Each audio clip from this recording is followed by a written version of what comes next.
Sa iba pang balita, 6 na miyembro ng New People's Army sumuko sa militar sa Sarangani Province. Nagbabalik ang aming kasama sa Pengalino.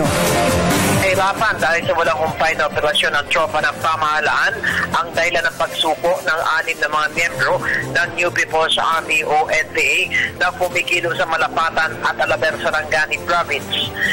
Ika-19 ng Hunyo alias Tindin, 19 na taong gulang, isang alias Lovely, 18 years old, at alias Junex, 19 anyos, ang voluntaryong sumuko sa mga kasunduluhan noong Martes, samantalang 3 mga kasama nito ang sumuko sa militar na noong panahon yun ay nagsasagawa ng operasyon ang tropa ng pamahalaan sa may bulundukin bahagi ng Alabel.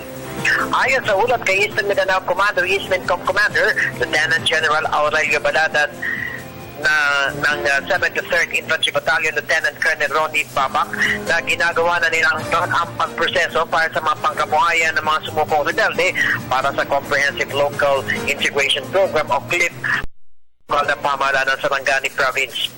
Ayon naman sa tagapagsalita ng Eastmincom Lieutenant Colonel Eduardo Gubat, na mula ika-1 ng Hunyo hanggang ngayon ay umabot naman sa 38 ang mga sumuko mga NPA sa iba't ibang units sa ilalim ng Eastmincom.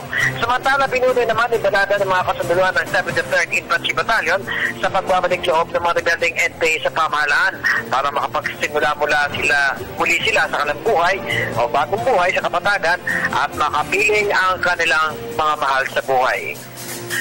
Para sa Telebisyon ng Bayan, Pengalino, Radyo ng Bayan, Davao.